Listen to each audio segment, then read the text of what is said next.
Hace muchos años, cuando Catemaco todavía era más monte que pueblo y la laguna parecía un espejo oscuro que se tragaba la luz, la vida se medía con cosas simples: el clima, la pesca, el maíz, el camino de tierra y el sonido de los animales cuando la noche caía. No había prisa, pero sí había reglas. Reglas que no estaban escritas en ninguna parte y que aún así todos conocían. Una de ellas era clara. Cuando el sol se escondía detrás de los cerros de los Tuxtlas y la neblina empezaba a bajar, lo mejor era estar bajo techo. Mateo tenía poco más de 20 años y ya conocía la laguna como si fuera una extensión de su cuerpo. Sabía cuándo el agua iba a ponerse pesada, cuándo el viento iba a cambiar, cuándo una nube traía lluvia de verdad y cuándo solo venía a asustar. Vivía con su madre y con su hermana menor, Jacinta, en una casa de madera, de techo bajo, cerca de un tramo donde el agua se acercaba tanto que por las mañanas olía a lodo fresco y hojas podridas. Esa casa era humilde, pero era hogar. Y en aquel tiempo, tener hogar en un lugar así era tener protección. Una tarde, Jacinta dio a luz. No fue en hospital, no fue con doctores, fue como se hacía entonces, con manos de mujeres de la comunidad, con agua tibia, con rezos discretos, con silencio respetuoso. El niño nació pequeño, pero fuerte, y lloró con un sonido limpio que le devolvió el aliento a toda la casa. La madre de Mateo, cansada de tanto apretar los dientes, se permitió por fin llorar también. En Catemaco, un nacimiento era una victoria contra la humedad, la fiebre, el hambre y la mala suerte. Los primeros días fueron tranquilos. El bebé dormía, se despertaba, comía, lloraba lo justo. Jacinta se recuperaba despacio, como se recupera el cuerpo cuando la vida se vuelve a acomodar por dentro. Mateo, que siempre había sido serio, se ablandó un poco sin darse cuenta. Empezó a levantarse más temprano para traer leña seca, a revisar que el techo no tuviera goteras, a asegurarse de que el fuego no se apagara del todo por las noches. No lo decía, pero se sentía responsable. Ese niño era la única alegría nueva en medio de una rutina vieja, hasta que una noche el llanto del bebé cambió. No fue un llanto de hambre, no fue un llanto de frío, fue un sonido agudo, desesperado, como si le doliera algo que no se veía. Jacinta lo tomó, lo abrazó, lo arrulló. La madre de Mateo calentó agua, acercó el brasero, revisó las cobijas. Nada funcionó. El niño lloraba como si estuviera mirando algo que los demás no podían mirar. Cuando por fin se calmó, quedó con la respiración rara, cortita, como si la casa fuera demasiado pequeña para el aire que necesitaba. A la mañana siguiente, el bebé amaneció sin fuerza. Sus ojos, antes brillantes, se veían opacos. No estaba morado, no estaba herido, no tenía señales claras. Solo parecía drenado, como si le hubieran quitado algo durante la noche. La madre de Mateo no dijo mucho. Se limitó a mirar al techo, al rincón más oscuro de la casa, donde a esa hora todavía se quedaban pegadas las sombras. Luego miró a la puerta y a las rendijas de las tablas, como si esperara encontrar una marca. Se persignó sin exageración, con una calma que daba más miedo que el grito. Esa misma tarde, cuando Mateo fue a dejar unas redes cerca de la orilla, notó algo que le apretó el estómago. Los perros del vecino estaban inquietos. No ladraban hacia el camino, no ladraban hacia la selva, ladraban hacia arriba, hacia el techo, con el pelo erizado, como si olieran un peligro que todavía no bajaba. En el pueblo no hacía falta preguntar demasiado. Bastaba con mencionar que un recién nacido estaba raro para que las miradas se volvieran pesadas. Los mayores cambiaban el tono sin darse cuenta. Bajaban la voz y aparecía esa palabra que nadie decía con gusto: bruja. Mateo no era ingenuo. Había escuchado historias desde niño. Las brujas que se volvían aves, las brujas que volaban como bolas de fuego, las brujas que rondaban casas donde había bebés. Siempre sonaba a cuento para que uno no anduviera de noche. Pero ahora el cuento estaba metido en su casa, respirando cerca del sueño de su hermana. Los días siguientes fueron peores. Cada madrugada el bebé amanecía más débil. Jacinta estaba pálida, ojerosa, con la mirada perdida. Empezó a tener miedo de dormir Y ese miedo, en un lugar como Catemaco, no era exageración, era instinto. Porque cuando uno deja de dormir, la mente se vuelve un cuarto oscuro donde cualquier sombra puede crecer. Una noche, mientras la casa intentaba acomodarse al silencio, la madre de Mateo tomó una decisión sin consultarla. Sacó un pequeño espejo que guardaba envuelto en tela, una bolsita con sal y unas ramas de ruda y albahaca secas. Colocó el espejo cerca de la cama del bebé, como apuntando hacia la ventana. Puso la sal en un platito en el umbral de la puerta y colgó la ruda en un clavo cerca del techo. No dijo que era protección, pero todos lo entendieron. Mateo se sintió entre ridículo y desesperado. Ridículo por creer en cosas que no se pueden comprobar. Desesperado porque el bebé se estaba apagando sin explicación. Esa misma noche Mateo no se acostó. Se quedó sentado cerca de la puerta, con una lámpara pequeña y un machete apoyado a su lado. No para pelear con alguien, sino para sentirse menos inútil. Escuchaba la respiración de su hermana, la madera crujiendo, el zumbido lejano de insectos. El aire olía a humo viejo y a humedad. El tiempo se alargó. Fue casi en la mitad de la noche cuando el silencio se hizo extraño. No es fácil explicarlo, pero el silencio normal de la selva tiene vida. Hay grillos, hay hojas, hay agua moviéndose en la distancia. Esa vez, el silencio se quedó como suspendido, como si alguien hubiera apagado el mundo por un instante. Los perros volvieron a inquietarse, no con ladridos fuertes, sino con quejidos bajos, como si no se atrevieran a llamar la atención. Y entonces Mateo la vio. Por una rendija entre las tablas, afuera, en la oscuridad, apareció una luz redonda. No era una antorcha, no era una luciérnaga, no era una fogata, era una esfera de luz, pequeña pero intensa, flotando a una altura absurda, moviéndose con lentitud, como si oliera la casa. La luz no iluminaba como debería, más bien parecía tragarse los colores, hacer que todo se viera más negro alrededor. Mateo sintió que el corazón le golpeaba en los oídos. Quiso pararse, pero no lo hizo. Quiso abrir la puerta, pero no lo hizo. Se quedó como se queda uno cuando entiende que cualquier movimiento puede empeorar las cosas. Observó cómo la esfera se acercaba al techo. No tocaba nada, no quemaba nada, solo estaba ahí como una presencia. El bebé empezó a moverse inquieto y Jacinta, medio dormida, se levantó con un sobresalto, pero la madre de Mateo la sostuvo con un gesto firme para que no hiciera ruido. La casa entera se volvió un solo cuerpo conteniendo el aire. La esfera de luz se elevó un poco más y pasó cerca de la ventana. En ese momento, el espejo que habían puesto junto a la cama capturó un reflejo extraño. La luz se duplicó por un segundo, como si la casa la estuviera mirando de vuelta. La esfera pareció titubear. Por primera vez cambió su movimiento. Se alejó apenas, como si algo la hubiera molestado. Mateo, sin pensar, apretó la sal del platito con los dedos y la regó en el umbral, con movimientos lentos, cuidadosos. No sabía si estaba haciendo algo útil o solo alimentando su propio miedo, pero necesitaba hacer algo.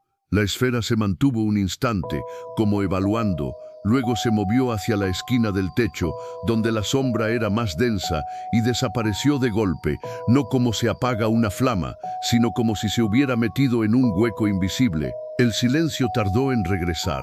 Los perros dejaron de quejarse. Esa noche, el bebé no lloró. Amaneció cansado, sí, pero no peor. Fue un pequeño alivio, apenas un respiro. Y ese respiro, en una casa que llevaba días sin aire, se sintió como una señal. Mateo sabía que una noche no era prueba de nada, pero también sabía lo que había visto. Y lo que había visto lo dejó con una pregunta que no lo dejó en paz. Si eso era real, volvería. Y si volvía, tenían que estar preparados. Al día siguiente, Mateo caminó hasta la casa de un hombre que vivía cerca del monte, un curandero viejo al que la gente respetaba porque sabía de plantas y de rezos y porque nunca presumía. Le decían Don Eusebio. No era alguien de ceremonias grandes ni de teatro. Era discreto, casi invisible. Y en lugares así, lo discreto suele ser lo verdadero. Don Eusebio escuchó sin interrumpir. No se burló, no se sorprendió. Solo fue armando una cara de preocupación que parecía vieja, como si ya la hubiera usado antes.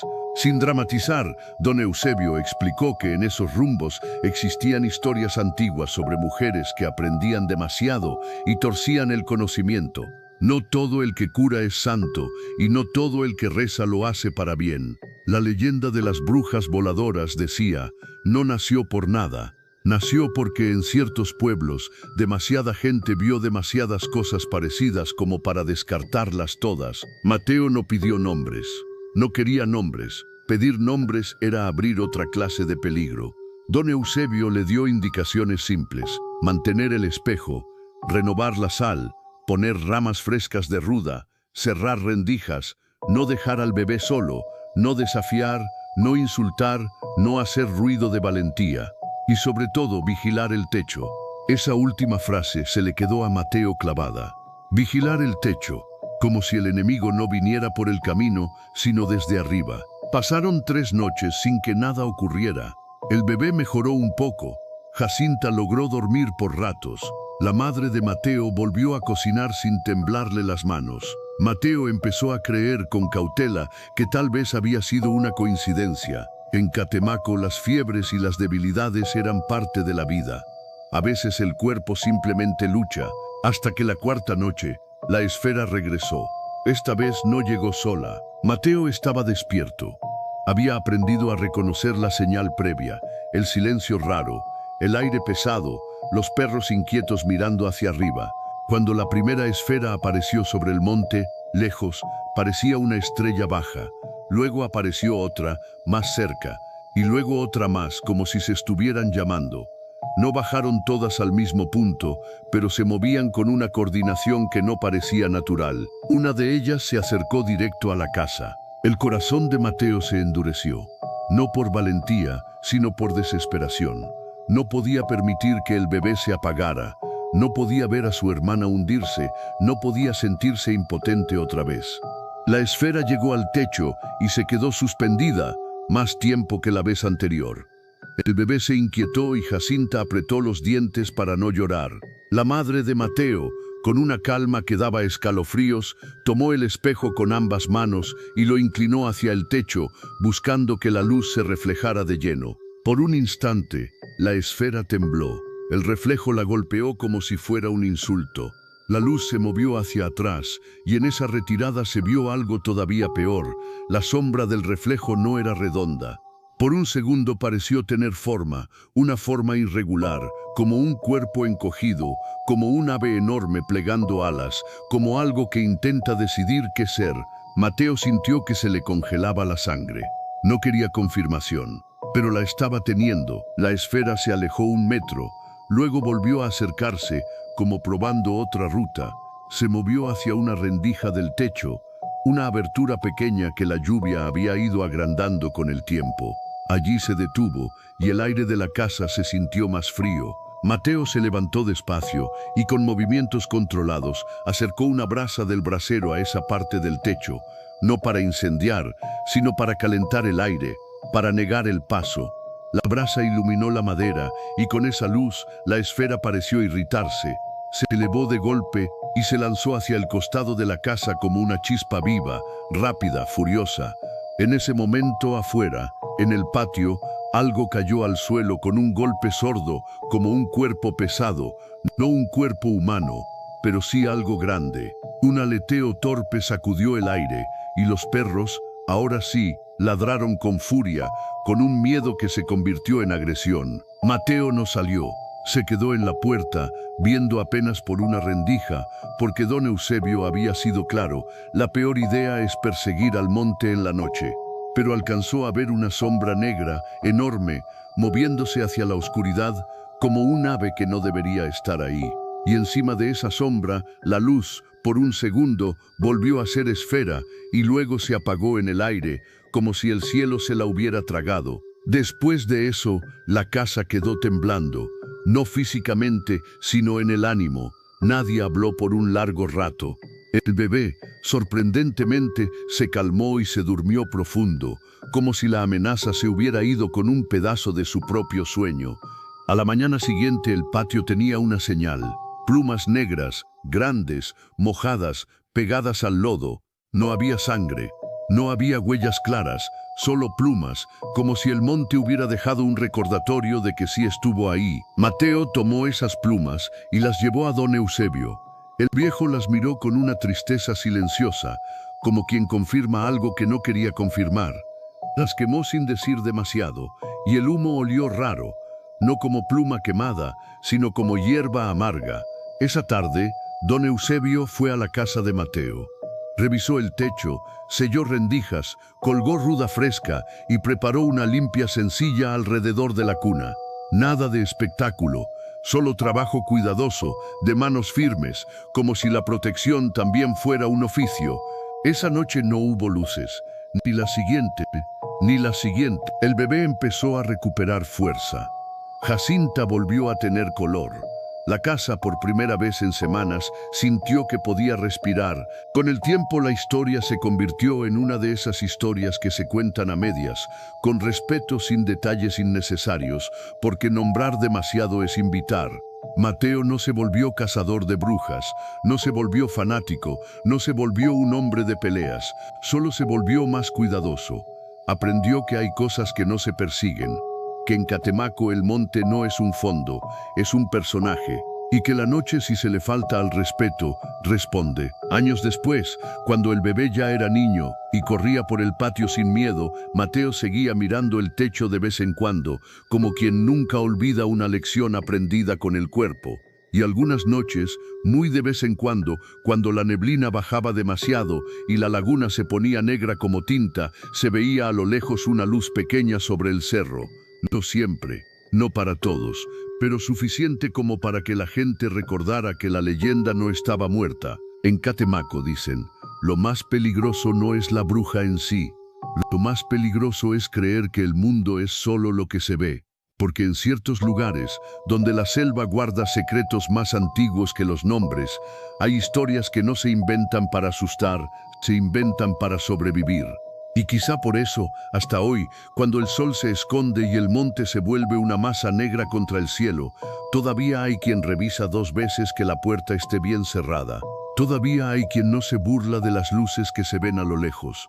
Todavía hay quien prefiere no caminar solo por ciertos caminos, no por superstición, sino por memoria, porque la memoria, en pueblos como Catemaco, a veces se llama leyenda. Si te ha gustado esta historia, por favor, te pido que me ayudes regalándome un like, des clic en la campanita de notificaciones y te suscribas para poder seguir creando contenido.